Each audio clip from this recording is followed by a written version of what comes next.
Hello everyone, it's Beth here again from the yard. Today I'm going to be carrying on reading Six of Crows for you all. I hope that you're all having a lovely Monday in this lead up to Christmas. And we'll get started. So we are on chapter 41, Matthias, and we've only got, I think, about 6 chapters left. So see how we get on today. 2. 1. Matthias saw Nina's pupils dilate.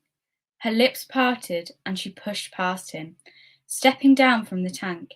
The air around her seemed to crackle, her skin glowing as if it lit from within, as if she'd tapped a vein of gel directly, and now the god's power flowed through her. She went for the heart render immediately. Nina flicked her wrist and her eyes exploded in his head. He crumpled without a sound. "Be free," she said. Nina glided towards the soldiers. Matthias moved to protect her as he saw rifles raised. She lifted her hands. "Stop," she said. They froze. "Lay down your arms." As one, they obeyed her. "Sleep," she commanded. Nina swept her hands in an arc, and the soldiers toppled without protest, row after row. Stalks of wheat felled by an invisible scythe. The air was eerily still. Slowly Wylan and Inez climbed down from the tank. Jesper and the rest followed, and they stood in stunned silence, all language dissolved by what they'd witnessed, gazing out at a field of fallen bodies. It had happened so quickly. There was no way to reach the harbour unless they walked over the soldiers. Without a word they began to pick their way through, the hush broken only by faraway bells of the elder clock. Matthias laid his hand on Nina's arm, and she released a little sigh, letting him lead her. Beyond the quay, the docks were deserted. As the others headed towards the Ferroland, Matthias and Nina trailed behind. Matthias could see the Rotti clinging to the mast, jaw slack with fear. Specht was waiting to unmoor the ship, and the look on his face was equally as terrified. "Matthias!" He turned. A group of Driscolls stood on the quay, their uniforms soaked, their black hoods raised. They wore masks of dully gleaming grey chainmail over their faces, their features obscured by the mesh. But Matthias recognised Jarl Brum's voice when he spoke. "Traitor," Brum said from behind his mask. "Betrayer of your country and your god. You will not leave this harbour alive. None of you will." His men must have got him out of the treasury after the explosion. Had they followed Matthias and Nina to the river beneath the ash? Had there been horses or more tanks stationed in the upper town? Nina raised her hands. "For Matthias, I will give you one chance to leave us be." "You cannot control us, witch," said Brum. "Our hoods, our masks, every stitch of clothing we wear is reinforced with Grisha steel. Claw cloth, created to our specifications by Grisha fabricators, under our control, and designed for just this purpose. You cannot force us to your will. You cannot harm us. This game is at an end." Nina lifted a hand. Nothing happened, and Matthias knew what Brum was saying was true. "Go!" Matthias shouted at them. "Please, you—" Brum lifted his gun and fired. The bullet struck Matthias directly in the chest. The pain was sudden and terrible, and then gone. Before his eyes he saw the bullet emerge from his chest. It hit the ground with a plink. He pulled his shirt open. There was no wound. Nina was walking past him. "No!" he cried. The Driscoll opened fire on her. He saw her flinch as the bullet struck her body, saw red blooms of blood appear on her chest, her breasts, her bare thighs, but she did not fall. As fast as the bullets tore through her body, she healed herself, and the shells fell harmlessly to the dock. The Driscoll gaped at Nina. She laughed. "You've grown too used to captive Grisha. We're quite tame in our cages." "There are other means," said Brum, pulling a long whip like the one Lars had used from his belt. Your power cannot touch us, witch, and our cause is true. I can't touch you, said Nina, raising her hands, but I can reach them just fine. Behind the Driscoll, the Fijian soldiers Nina had put to sleep rose, their faces blank. One tore the whip from Brum's hand, the others snatched the hoods and masks from the startled Driscoll's faces, rendering them vulnerable.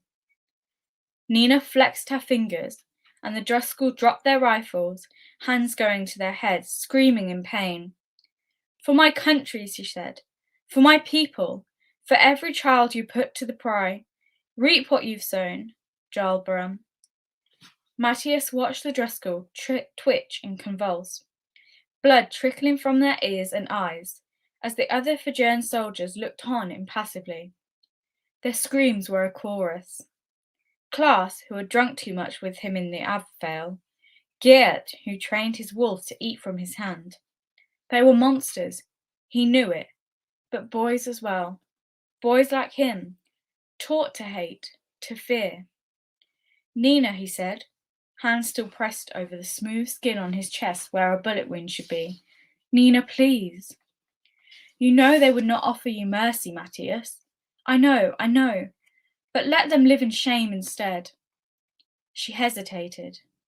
Nina, you taught me to be something better. They could be taught too. Nina shifted her gaze to his. Her eyes were ferocious, the deep green of forests, the pupils dark wells. The air around her seemed to shimmer with power, as if she was alight with some secret flame. They fear you as I once feared you, he said, as you once feared me. We are all someone's monsters, Nina. For a long moment she studied his face.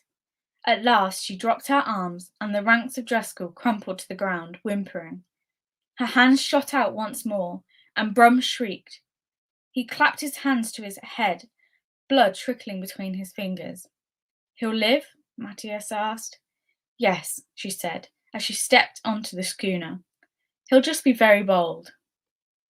Specht shouted commands, and the Ferrolin drifted into the harbour, picking up speed as the sails swelled in the wind. No one ran to the docks to stop them. No ships or cannon fired. There was no one to give warning, no one to signal to the gunnery above. The elder clock chimed unheeded as the schooner vanished into the vast black shelter of the sea, leaving only suffering in her wake. Chapter 42. Inej. They had been blessed with a strong wind. Inej felt it ripple through her hair and couldn't help but to think of the storm to come. As soon as they were on deck, Matthias turned to Kuei. How long does she have? Kuei had some courage, but Nina had to translate in places. She did it distractedly, her glittering eyes roving over everyone and everything. The high will last 1 hour, maybe 2. It depends how long it takes her body to process a dose of that size. Why can't you just purge it from your body like the bullets? Matty asked Nina desperately. It doesn't work, said Kuei. Even if she could overcome the craving for long enough to start purging it from her body, she'll lose the ability to pull the parem from her system before it's all gone. You'd need another corporal link, using parem to accomplish it.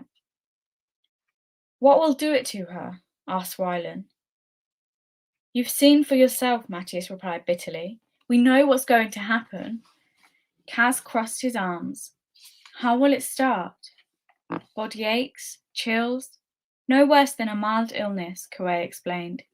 Then a kind of hypersensitivity, followed by tremors and the craving. Do you have more of the parem? Matthias asked.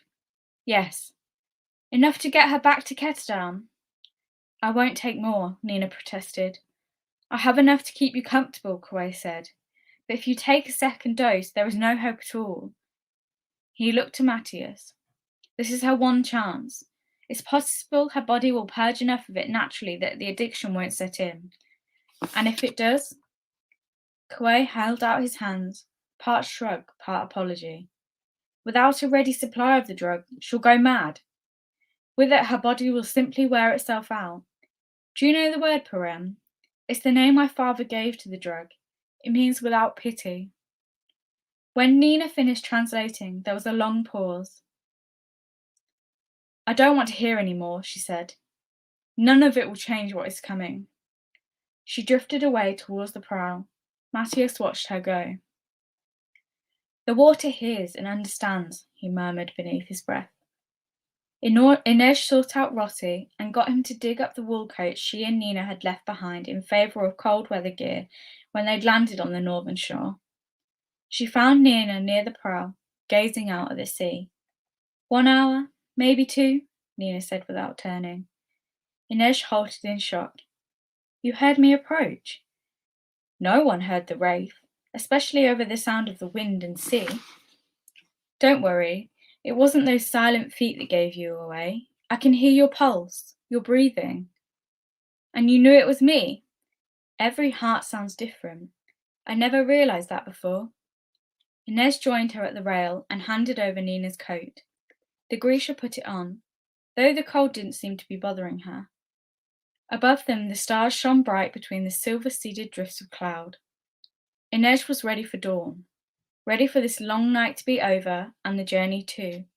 She was surprised to find she was eager to see Kesdam again. She wanted an omelette, a mug of too sweet coffee. She wanted to hear the rain on the rooftops and sit snug and warm in her tiny room at the slat. There were adventures to come, but they could wait until she'd had a hot bath, maybe a few of them. Nina buried her face in her coat's woolen collar and said, "I wish you could see what I do. I can hear everybody on this ship, the blood rushing through their veins. I can hear the change in Kaz's breathing when he looks at you. You can? It catches every time, like he's never seen you before." "And what about Matthias?" Inez asked, eager to change the subject. Nina raised a brow, unfooled. "Matthias is afraid for me, but his heart thumps at a steady rhythm no matter what he's feeling. So Fijian, so orderly." "I don't think you'd let those men live back at the harbour." "I'm not sure it was the right thing to do. I'll become one more Grisha horror story for them to tell their children." "Behave, or Nina Zenik will get you." Nina considered. "Well, I do like the sound of that." Inez leaned back on the railing and peered at Nina. "You look radiant." "It won't last." "It never does." Then Inez's smile faltered. "Are you afraid?" "Terrified." "We'll all be here with you." Nina took a wobbly breath and nodded. Inez had made countless alliances in Kestam, but few friends. She rested her head against Nina's shoulder. "If I were a Suli seer," she said, "I could look into the future and tell you it'll be all right." "Or that I'm going to die in agony?" Nina pressed her cheek against the top of Inez's head. "Tell me something good anyway." "It will be all right," Inez said. "You'll survive this, and then you're going to be very, very rich. You'll sing sea shanties and drinking songs nightly in an East Stave cabaret, and you'll bribe everyone to give you a standing ovation after every song." Nina laughed softly. "Let's buy the menagerie." Inez grinned, thinking of the future and her little ship. "Let's buy it and burn it down." They watched the waves for a while. "Ready?" Nina said. Inez was glad she hadn't had to ask. She pushed up her sleeve, bearing a peacock feather and mottled skin beneath it. It took the barest second, the softest brush of Nina's fingertips. The itch was acute, but passed quickly. When the prickling faded, the skin of Inez's forearm was perfect, almost too smooth and flawless, like it was one new part of her. Inez touched the soft skin. Just like that it was done. If only every wound could be banished so easily. Nina kissed Inez's cheek. "I'm going to find Matthias before things get bad." But as she walked away, Inez saw Nina had another reason to depart. Kaz was standing in the shadows near the mast. He had a heavy coat on and was leaning on his crowhead cane. He looked almost like himself again. Inez's knives would be waiting in the hold with her other belongings. She'd missed her claws. Kaz murmured a few words to Nina, and the Grisha reared back in surprise. Inez couldn't make out the rest of what they'd said, but she could tell the exchange was tense before Nina made an exasperated sound and vanished below decks. "What did you say to Nina?" Inez asked when he joined her at the rail. "I have a job I need her to perform." "She's about to go through a terrifying ordeal, and work still needs to get done." Pragmatic, Kaz. Why let empathy get in the way? Maybe Nina would be glad for the distraction. They stood together, gazing out at the waves, silence stretching between them. "We're alive," he said at last. "It seems you prayed to the right God, or travelled with the right people." Inez shrugged. "Who chooses our paths?" He said nothing, and she had to smile. No sharp retort, no laughing at my Sulu proverbs. He ran his gloved thumb over the rail. "No." "How will we meet when the Merchant Council?" "When we're a few miles out, Rotty and I will row to the harbour in the longboat. We'll find a run-in to get word to Van Eck and make the exchange on Velko." Inez shivered. The island was popular with slavers and smugglers. The council's choice or yours? Van Eck suggested it. Inez frowned. Why does a merchant know about Veluk? Trade is trade. Maybe Van Eck isn't quite the upstanding merch he seems. They were silent for a while. Finally she said, "I'm going to learn to sail." Kaz's brow furrowed, and he cast a surprised glance. "Really? Why?" "I want to use my money to hire a crew and outfit a ship." Saying the words wrapped her breath up in an anxious spool. Her dream still felt fragile. She didn't want to care about what Kaz thought, but she did. "I'm going to hunt slavers." "Purpose?" he said thoughtfully. "You know you can't stop them all." "If I don't try, I won't stop any." "Then I almost pity the slavers," Kaz said. "They have no idea what's coming for them." A pleased flush warmed her cheeks. But hadn't Kaz always believed she was dangerous? Inez balanced her elbows on the railing and rested her chin in her palms. "I'll go home first, though." "To Ravka?" She nodded. "To find your family?" "Yes." Only 2 days ago she would have left it at that, respecting their unspoken agreement to tread lightly in each other's paths. Now she said, "Was there no one but your brother, Kaz? Where are your mother and father?" "Barrel's boys don't have parents. We're born in the harbour and crawl out of the canals." Inez shook her head. She watched the sea shift and sigh each wave a breath. She could just make out the horizon, the barest difference between black sky and blacker sea. She thought of her parents. She'd been away from them for nearly 3 years. How would they have changed? Could she be their daughter again? Maybe not right away. But she wanted to sit with her father on the steps of the wagon, eating fruit from the trees. She wanted to see her mother dust chalk from her hands before she prepared the evening meal. She wanted tall southern grasses and the vast sky above Siskary mountains. Something she needed was waiting for her there. What did Kaz need? "You're about to be rich, Kaz. What will you do when there's no more blood to shed or vengeance to take?" "There's always more. More money, more mayhem, more scores to settle. Was there never another dream?" He said nothing. What had carved all the hope from his heart, she might never know. Inez turned to go. Kaz seized her hand, keeping it on the railing. He didn't look at her. "Stay," he said. His voice rough stone. "Stay in Katsdam. Stay with me." She looked down at his gloved hand clutching hers. Everything in her wanted to say yes, but she would not settle for so little, not after all she'd been through. What would be the point? He took a breath. "I want you to stay. I want you. You want me?" She turned the words over. Gently she squeezed his hand. "And how will you have me, Kaz?"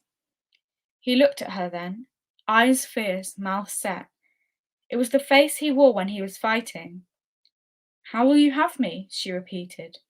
"Fully clothed, gloves on? Your head turned away so our lips can never touch?" He released her hand. his shoulders bunching, his gaze angry and ashamed as he turned his face to the sea. Maybe it was because his back was to her that she could finally speak the words. I will have you without armour, Kazbrekker, or I will not have you at all. Speak, she begged silently. Give me a reason to stay. For all his selfishness and cruelty, Kaz was still the boy who had saved her. She wanted to believe he was worth saving too. The sails creaked, the clouds parted for the moon, then gathered back around her. Inej left Kaz, with the wind howling, a dawn still a long while away. 43. Nina. The ache set in after dawn. An hour later, it felt as if her bones were trying to push through the places where her joints met. She lay on the same table where she'd healed Inej's knife wound.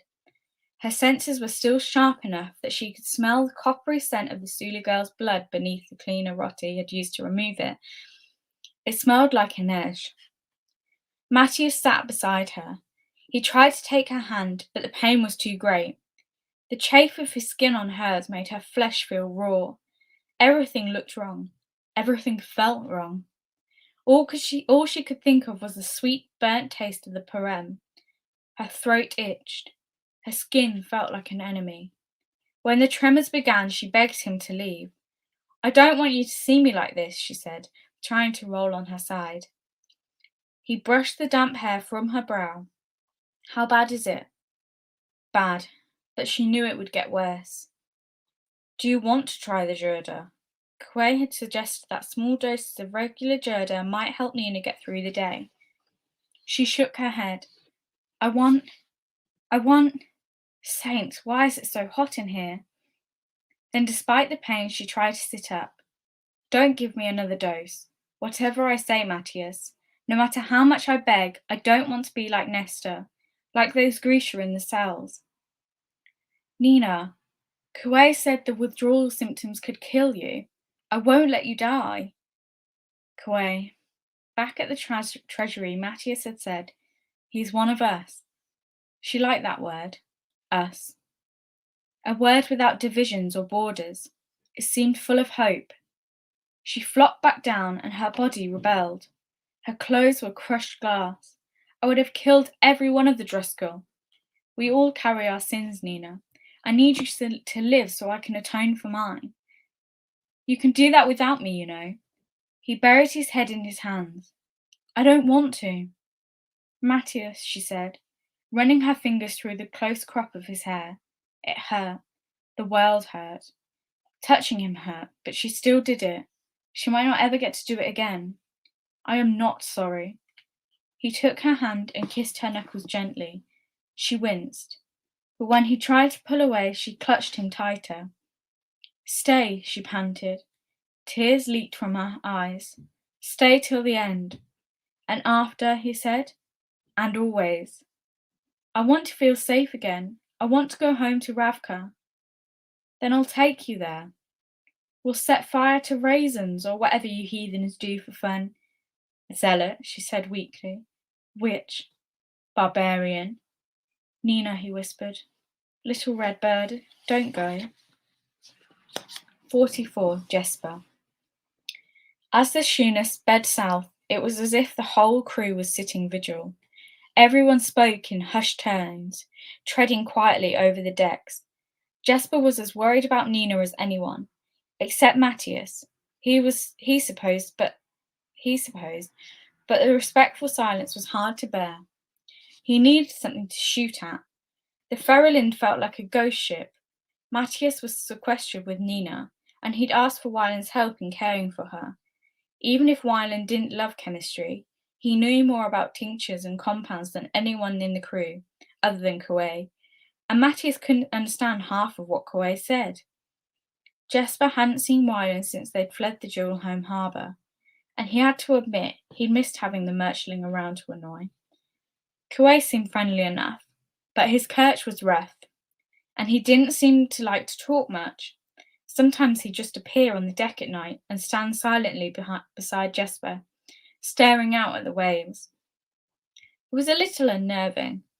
Only Inej wanted to chat with anyone, and that was because she seemed to have developed a consuming interest in all things nautical. She spent most of her time in the Specht and Rotti, learning knots and how to tie rig sails.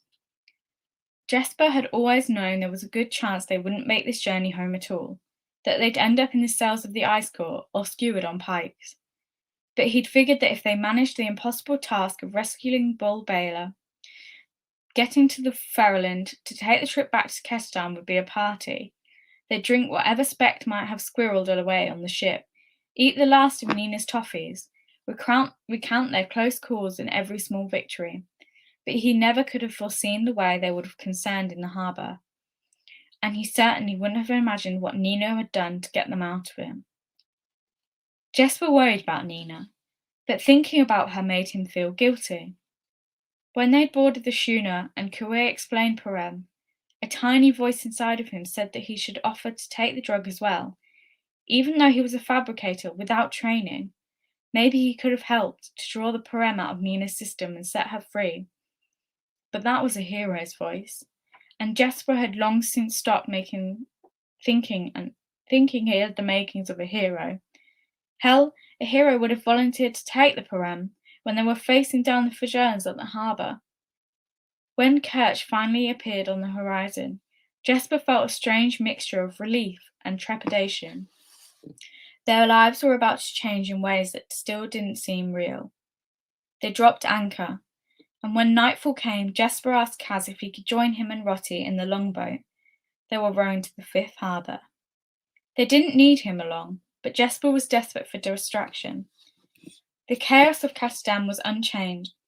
Ships unloading their cargo at the docks, tourists and soldiers on leave pouring out of boats, laughing and shouting to each other on their way to the barrel. Looks the same as when we left it, Jesper said. Kaz raised a brow.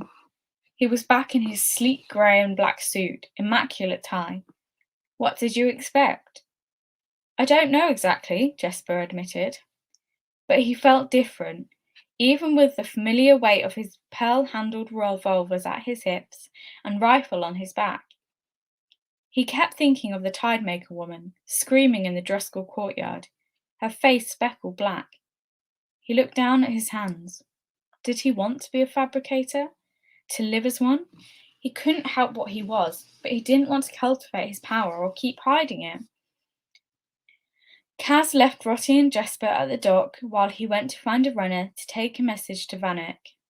Jesper wanted to go with him, but Kaz told him to stay put. Annoyed, Jesper took the chance to stretch his legs, aware of Rotti observing him. He had the distinct sense that Kaz had told Rotti to keep him under watch. Did Kaz think he was going to bolt straight to the nearest gambling hall? He looked up at the cloudy sky. Why not admit it? He was tempted. He was itching for a hand of cards. Maybe he really should get out of Kestan.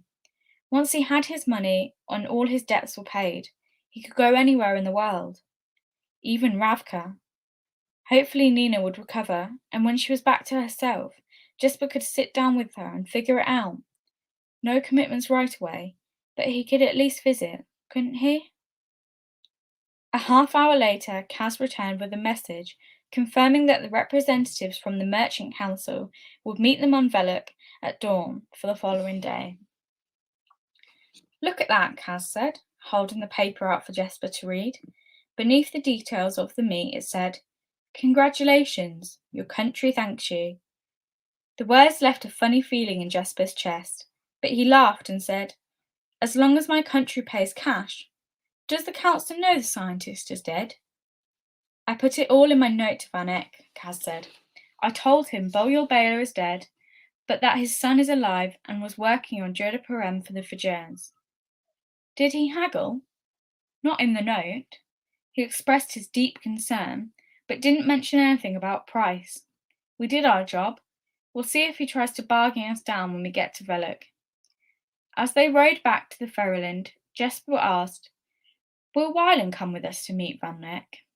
"No," Kaz said, fingers drumming on the crow's head of his cane.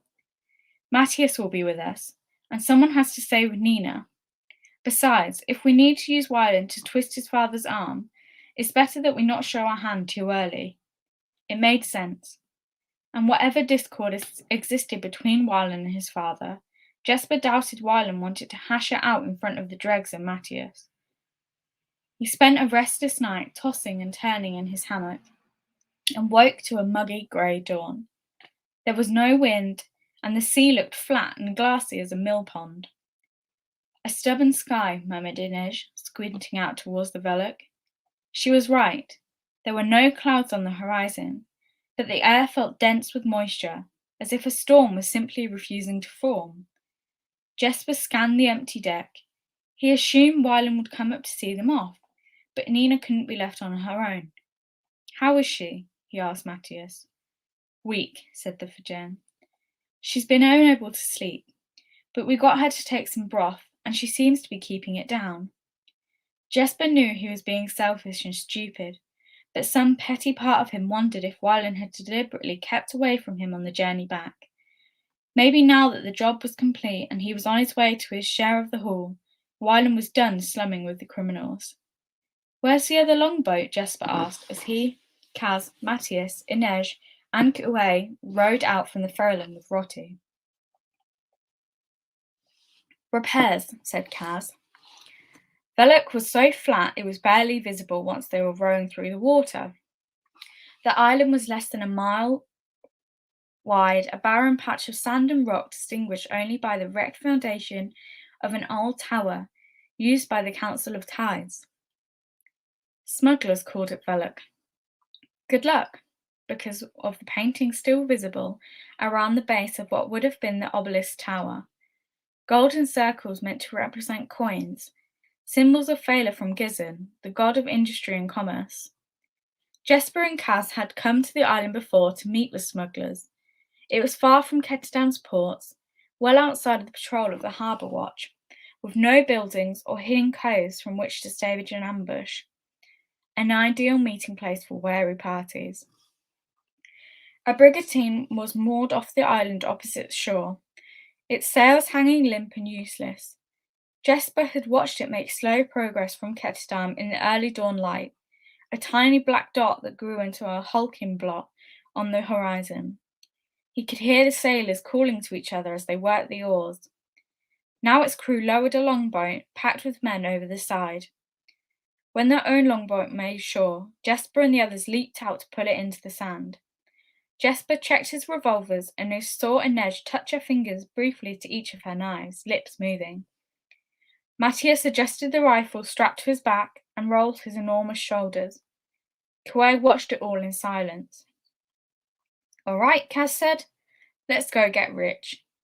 No mourners, Rotti said, settling down to wait with the longboat. No funerals, they replied. They strode towards the centre of the island, Kuei behind Kaz, bracketed by Jesper and Inej. As they drew closer, Jesper saw someone in black merchant suit approaching, accompanied by a tall shoe man, dark hair bound at the nape of his neck, and followed by a contingent of the stab watch, in purple coats, all carrying batons and repeating rifles. Two men lugged a heavy trunk between them, staggering slightly with its weight. So that's what 30 million Krug looks like, said Kaz. Jesper gave a low whistle. Hopefully the longboat won't sink. Just you, Van Eck? Kaz asked the man in the merch black. The rest of the council couldn't be bothered? So this was Jan Van Eck. He was leaner than Wylan, and his hairline was higher, but Jesper could definitely see the resemblance. The council felt I was best suited to this task, as we've had dealings before. Nice pin, Kaz said, with a glance at the ruby stuck to Van Eck's tie. Not as nice as the other one, though. Van Eck's lips pursed slightly. The other one was an heirloom. Well, he said to the shoeman beside him. The shoe said, That's Kuei, your beau. It's a year since I've seen him. He's quite a bit taller now, but he's the spitting image of his father. He said something to Kuei and Shu and gave a short bow. Kuei glanced at Kaz, then bowed in return. Jesper could see a sheen of sweat on his brow. Van Eck smiled. I will confess, I am surprised, Mr. Brecker. Surprised, but delighted. You didn't think we'd succeed? Let's say I thought you were a long shot. Is that why you hedged your bets? Ah, so you've spoken to Pecker Rollins. He's quite a talker when you get him in the right frame of mind, said Kaz, and Jesper remembered the blood on Kaz's shirt at the prison. He said you contracted him and the dime lines to go after your Bayer, for the Merchant Council as well. With a niggle of unease, Jesper wondered what else Rollins might have told Kaz. Van Eck shrugged. It was best to be safe. And why would you care if a bunch of canal rats blow each other to bits in pursuit of a prize? We knew the odds of either team succeeding was small. As a gambler, I hope you can understand. But Jesper had never thought of Kaz as a gambler. Gambler's left something to chance. 30 million Krug will soothe my hurt feelings, said Kaz. Van Eck gestured to the guards behind him. They hefted the trunk and set it down in front of Kaz. He crouched beside it and opened the lid. Even from a distance, Jesper could see the stacks of bills in the palest kirch purple, emblazoned with 3 flying fish, row after row of them, bound in paper bands sealed with wax. Inez drew in a breath. Even your money is a peculiar colour, said Matthias. Jesper wanted to run his hands over those glorious stacks. He wanted to take a bath in them. I think my mouth just watered. Kaz pulled one of those stacks out and let his gloved thumb skim over it, then dug down another layer to make sure Van Eck hadn't tried to bunk them. It's all here, he said. He looked over his shoulder and waved Kuei forward. The boy crossed the short distance, and Van Eck gestured him over to the side, giving him a pat on the back. Kaz rose. Well, Van Eck, I'd like to say it's been a pleasure, but I'm not that good a liar. We'll take our leave. Van Eck stepped in front of Kuei and said, I'm afraid I can't allow that, Mr. Brecker. Kaz leaned on his cane, watching Van Eck keenly. Is there a problem? I count several right in front of me, and there's no way any of you are getting off this island. Van Eck pulled a whistle from his pocket and blew a shrill note. In the same moment, his servants drew their weapons, and a wind came out of nowhere, a howling, unnatural gale that whirled around the little island as the sea began to rise. The sailors by the brigantine's longboat lifted their arms, waves gathering behind them. Tide makers, growled Matthias, reaching for his rifle. Then 2 more figures launched themselves from the deck of the brigantine. Squalors, Jesper shouted. They're using Parem. The squalors circled in the sky, wind whipping the air around them. You kept part of the stash bow sent to the council, said Kaz. Dark eyes narrowed. The squalors lifted their arms, and the wind wailed a high keening cry. Jesper reached for his revolvers. Hadn't we wanted something to shoot at?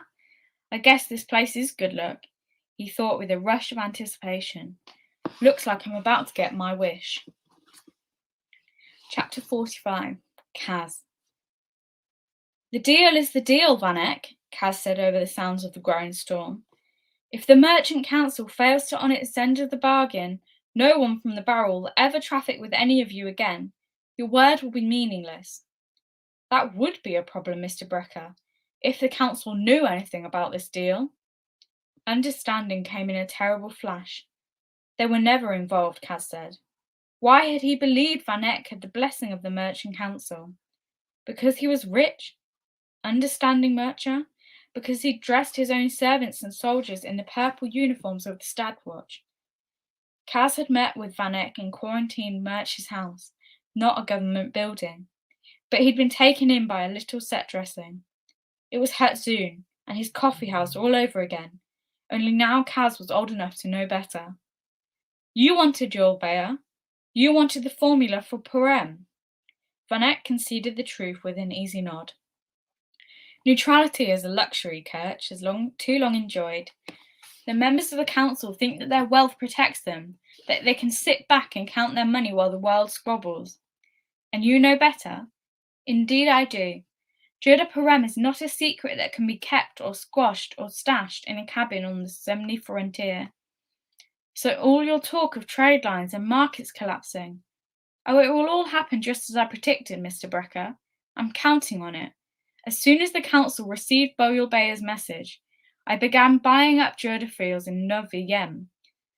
When Perem is unleashed on the world, every country, every government will be clamouring for a ready supply of it to use on their Grisha.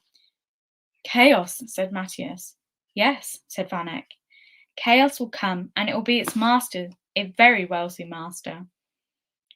You will be ensuring slavery and death for Grisha everywhere, Inej said. Van Eyck raised his brow. How old are you, girl? 16? 17? Nations rise and fall. Markets are made and unmade. When power shifts, someone always suffers. When profit shifts, Jesper shot back. Van Eyck's expression was bemused. Aren't they one and the same? When the council finds out, Inej began. The council will never hear of this, Van Eyck said. Why do you think I chose scum from the barrel as my champions? Though you are resourceful and far more clever than any mercenaries, I'll give you that. But more important, you'll not be missed. Van Eyck lifted his hand. The tide makers spun their arms. Kaz heard a yell and turned to see a coil of water looming over Rotti. It slammed down on the longboat, smashing it to bits as he dove for cover. None of you will leave this island, Mr. Brecker. All of you will vanish, and nobody will care. He raised his hand again, and the tide makers responded. A massive wave roared towards the Ferroland. No, cried Jesper. Van Eyck, shouted Kaz, your son is on that ship. Van Eyck's gaze snapped to Kaz. He blew his whistle. The tide makers froze, awaiting instruction. Reluctantly, Van Eyck dropped his hand. They let the wave fall harmlessly, the displaced sea sloshing against the side of the Ferroland. My son, Van Eyck said. Wylan Van Eyck. Mr. Brecker, surely you must know that I sent my son packing months ago. I know you've written to Wylan every week since he left your household, begging him to return. Those are not the actions of a man who doesn't care for his only son and heir. Van Eyck began to laugh, a warm, almost jovial chuckle, but its edges were bitter and jagged. Let me tell you about my son. He spat the words as if they were poison on his lips. He was meant to be heir to one of the greatest fortunes in all of Kerch, an empire with shipping lines that reached all over the globe, one built by my father and my father's father. But my son, the boy meant to rule this grand empire, cannot do what a child of 7 years can. He can solve an equation. He can paint and play the flute most prettily. What my son cannot do, Mr. Brecker, is read. He cannot write. I've tried specialists, tonics, beatings, hypnotism, but he refused to be taught.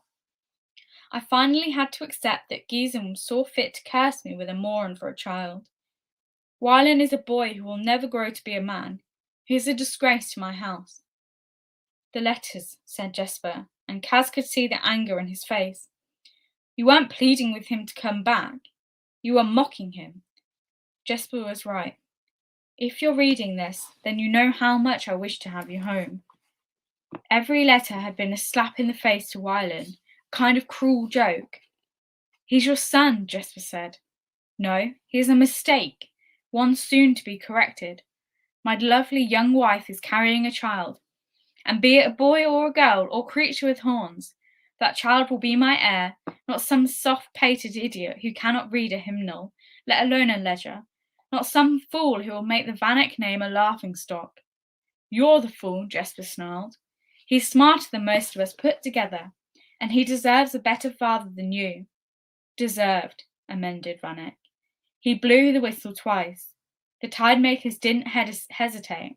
Before anyone could draw breath to protest, two huge walls of water rose towards and shot towards the Ferroland. They crushed the ship between them with a resonant boom, sending debris flying. Jesper screamed in rage and raised his guns. Jesper, Kaz commanded, stand down. He killed them, Jesper said, face contorted. He killed Wylan and Nina. Matthias laid a hand on his arm. Jesper, he said calmly, be still. Jesper looked back at the rocking waves, at the broken bits of mast and torn sail where a ship had only been seconds before. I don't understand. I confess to being a bit shocked too, Mr. Brecker, said Van Eyck. No tears, no righteous protest for your lost crew. They raise you cold in the barrel. Cold and cautious, said Kaz. Not cautious enough, it seems. At least you won't live to regret your mistakes. Tell me, Van Eyck, will you do penance? Genzin frowns on broken contracts. Van Eyck's nostrils flared. What have you given to the world, Mr. Brecker? Have you created wealth, prosperity? No. You take from honest men and women to serve yourself. Genzin shows his favour to those who are deserving, to those who build cities, not the rats who eat away at their foundations. He has blessed me and my dealings. You will perish and I will prosper. That is Gezin's will. There's just one problem, Van Eyck. You'll need Koe Yulbo to do it. And how will you take him from me? You are outgunned and surrounded. I don't need to take him from you. You never had him. That's not Koe Yulbo. A sorry bluff at best. I'm not big on bluffing, am I, Inej? Not as a rule.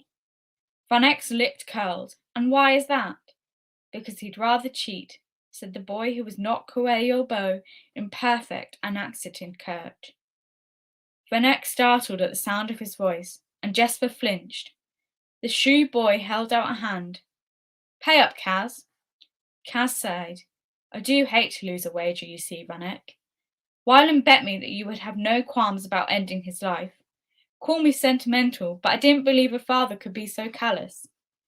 Van Eyck stared at Koe Yulbo, or the boy he believed to be Koe Yulbo. Kaz had watched him wrestle with the reality of Wyland's voice coming from Koe's mouth. Jesper looked just as incredulous. He'd get his explanation after Kaz got his money. It's not possible, said Van Eyck. It shouldn't have been. Nina had been a passable tailor at best, but under the influence of Jura Parem, well, as Van Eyck had once said, things become possible that simply shouldn't be. A nearly perfect replica of Koe Yulbo stood before them, but he had Wyland's voice, his mannerisms, and, though Kaz could see the fear and hurt in his golden eyes, Wyland was surprisingly courageous too. After the battle in the Drelham harbour, the merchantling had come to Kaz to warn him that he couldn't be used as leverage against his father. Wyland had been red-faced, barely able to speak the words of his supposed affliction. Kaz only shrugged. Some men were poets, some were farmers, some were rich merchants. Wyland could draw a perfect elevation. He made a drill that could cut through Grisha glass from parts of a gate and scavenge bits of jewellery. So what if he couldn't read? Kaz had expected the boy to balk at the idea of being tailored to look like Koe. A transformation that extreme was beyond the power of any Grisha not using Parem. It may be permanent, Kaz had warned. Wyland hadn't cared. I need to know, once and for all, I need to know what my father really thinks of me. And now he did. Van Eyck goggled at Wyland, searching for some sign of his son's features. It can't be. Van Eyck goggled. Wyland walked to Kaz's side. Maybe you can pray to Gizem for understanding, father. Wyland was a bit taller than Koe, his face a bit rounder, but Kaz had seen them side by side, and the likeness was extraordinary. Nina's work performed on the ship before the first extraordinary high had begun to wane was nearly flawless. Fury lashed across Van Eyck's features. Worthless, he hissed at Wyland. I knew you were a fool, but a traitor as well. A fool would have been waiting to be smashed to bits in that ship. And as for traitor, you've called me worse in the last few minutes alone. Just think, Kaz said to Van Eyck. What if the real Koe Yulbo had been on the ship and you just turned to toothpicks? Van Eyck's voice was calm, but an angry flush had crept up his neck. Where is Koe Yulbo? Okay, and then if we leave it there for today, we've only got 2 more chapters left, so I will finish them for you next Monday, and we will see what happens in the end of Six of Crows. I hope you all have a lovely Christmas and New Year, and yeah, I will see you on Monday for the last few chapters.